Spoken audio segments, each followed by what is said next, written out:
Hello everyone, my name is Bo Kelly. I'm the President and CEO of Kelly Emergency Alert Systems. I'm here today to share with you a new concept, a new program that we've been working on probably for the last 4 or 5 years. We currently have a bill that is pending down in legislative in Texas this year. But once again, I want to share it with you. The program is called IVENS, I-V-E-N-S. It stands for In-Vehicle Emergency Notification System. It is the next phase in statewide safety program. The problem, though, is before I go and show you a demonstration, I like to demonstrate or discuss with you a little bit of problem we all have. And the problem is that we all know that in a time of emergency, it could be a house fire, it could be someone that is sick, has a heart attack, has a stroke, it could be someone had a major car wreck. And we're really good at doing one thing, that's calling 911, trying to get the first responders there as fast as possible. Now, first responders, they try to respond as quick as possible, but they also have one other step to do, and that is trying to get there as safely as possible. NHTSA, our National Highway Transportation Safety Administration, they show on an average each year the number 2 cause of death to all first responders is just going to the scene of the accident. Now, if you would have asked me a few years back before I started looking at these numbers and the data, let's say firemen, for example, what's the number 2 cause of a fireman? I would have said, well, smoke inhalation, falling objects, something related to the fire. Not so. It is going to the scene of the accident because you and I, we the citizens, do not hear them. Why is that? Well, first of all, they're making cars more and more soundproof. I mean, they advertise it for a quieter ride. Now, that's great. We all want to get into a car that keeps you quiet. It's very nice to ride in. But unfortunately, what is that doing? It's keeping out the good noise. And that good noise is the sirens, the alerts our first responders are trying to get to us to alert us that they're coming to or coming through an intersection, for example. What I like to do here in just a second is make a demonstration, show you how it works, and then explain to you a little bit more how the program will work overall. Okay, what I'm going to do now is I'm going to demonstrate how our device works. When we get through, I'll come back and explain to you how it works in detail from the point of our first responders to inside the car as well.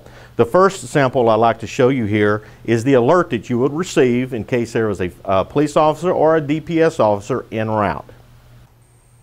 Attention, attention, police car approaching. Please yield right of way. Attention, attention, police car approaching. Please yield right of way. Now, all 3 of these lights, as you will see, will flash in a different pattern. And that's on purpose because we want the state officials and all first responders to see we can modify this to fit any way, any pattern that they would like it to do. This next pattern is for our firemen. Attention, attention, fire truck approaching. Please yield right of way. Attention, attention, fire truck approaching. Please yield right of way. And the third sample is for EMS. Attention, attention, ambulance approaching. Please yield right of way. Attention, attention, ambulance approaching. Please yield right of way. Now I'm going to show you the 4th one here because the bill that we have pending is directed at first responders as well as school zone safety, which we'll get into more here in just a second. And I had them add this down just basically by voice, so it's maybe not as clear, but once again, it shows you what we can do for school zone safety as well for our children. Caution, caution, entering school zone. Please slow down. No cell phones. Caution, caution, entering school zone. Please slow down. No cell phones. Okay, like I shared with you, you've seen the samples of what the message would be inside the car. What we're trying to do is help our first responders get the message to you and I inside the car by both giving you a visual and an audible alert. How does this work now? First of all, our first responders, they love it because first, they don't do anything different. They've asked me, Mr. Kelly, do you see what we have inside of our cab? We got laptops, we got equipment, we have uniform, we have a bunch of things. How can we fit something else, but also remember another step? Well, we've taken that out and made it very simplistic for them. Our transmitter will be part of their unit that is currently being used. It will be attached to their current light and siren system. It'll sit there asleep. They won't do anything different. So when they jump inside their cab to respond to your 911 call, then it would automatically power on the transmitter, which will send out at that time a silent coded message 1,000 feet. Now, the only exception to that is DPS. Executive Director Steve McGraw over at DPS in Austin, when I was speaking to him, asked me, could we do 2,000 feet for his DPS officers? My question was, well, yes, but why? Everyone else's only has 1,000. He brought up a very good answer, and that is, his DPS officers usually get into high-speed chases, and what he would like is greater safety for his DPS officers, as well as giving citizens of Texas greater safety alert as well. So perfect. So what we will do is on the transmissions, make it 1,000 feet for all first responders, except 2,000 feet for DPS. Now that's for the first responders. You heard the school zone. School zones, they cut on in the morning, those yellow flashing lights. We would connect those same transmitters to those yellow boxes. We can set them inside the yellow boxes, and when the light cuts on in the morning time and then cut off after an hour and a half, and then usually in the evening they cut on again for another hour and a half, they will cut on and start transmitting again. That's the power source. So once again, no human involvement has to be necessary. Now, instead of sending out a full 1,000 feet or 2,000, we would modify it to only go whatever the state or school district would like to do, sending out maybe 100 or 200 feet while they're approaching the school district, okay, or the school zone. So giving the driver the alert that they are approaching and entering a school zone. Slow down. So it makes all school zones safer. But now what picks it up inside the car? Well, it's what you've seen. It's our IVANS, In-Vehicle Emergency Notification System. I shared with you earlier we would like to make it a statewide safety program. But how do we do that? Well, if you go back in time, our registration tag used to be, it began, those little stickers on back of our license plates. Over years, you go get your license plate or your tag, you pop them on back of your license plate again. So a lot of times your tags started getting thicker and thicker because you just kept putting them on there. It evolved. It evolved into the now a registration we have inside on the front windshield. So, but even then, it had evolved. Different information's been put on there. It'd been totally blue one time. Now it's blue and almost clear with white, and you see the numbers.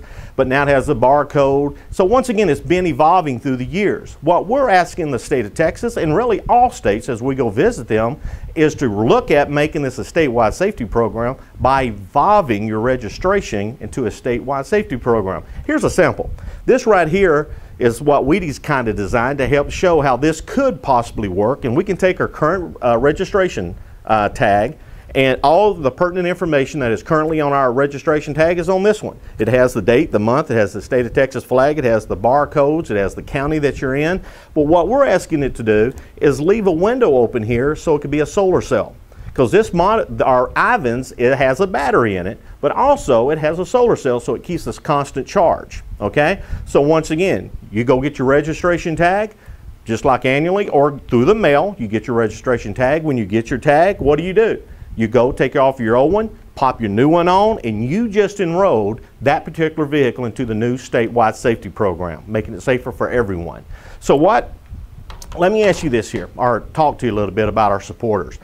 We've talked into great depth to our Department of Public Safety Association. They're supporting us. The State Firemen's and Fire Marshals Association of Texas, they're supporting us as well. We have a company called DeafLink out of San Antonio. That company works directly with hard of hearing, deaf drivers, senior adults, any hearing impaired, and they are really supporting this because if you really think about it, all deaf drivers, hard of hearing, they mostly drive off a side only. So by having this light, the lights flashing in the car would give them a greater alert than they have now, because right now they have nothing. It's all visual. They even brought up to us which something that you and I would not notice, but we could even also modify the IVANS to flash in a certain pattern that we wouldn't notice, but the deaf or hard of hearing people could read what the light is saying to inform them not only who's coming, where it's coming from. So once again, we're excited about that. I'd like to share with you also, when we went about, Dr. Mahler himself, he's the electrical engineer that helped me design this from Lamar University.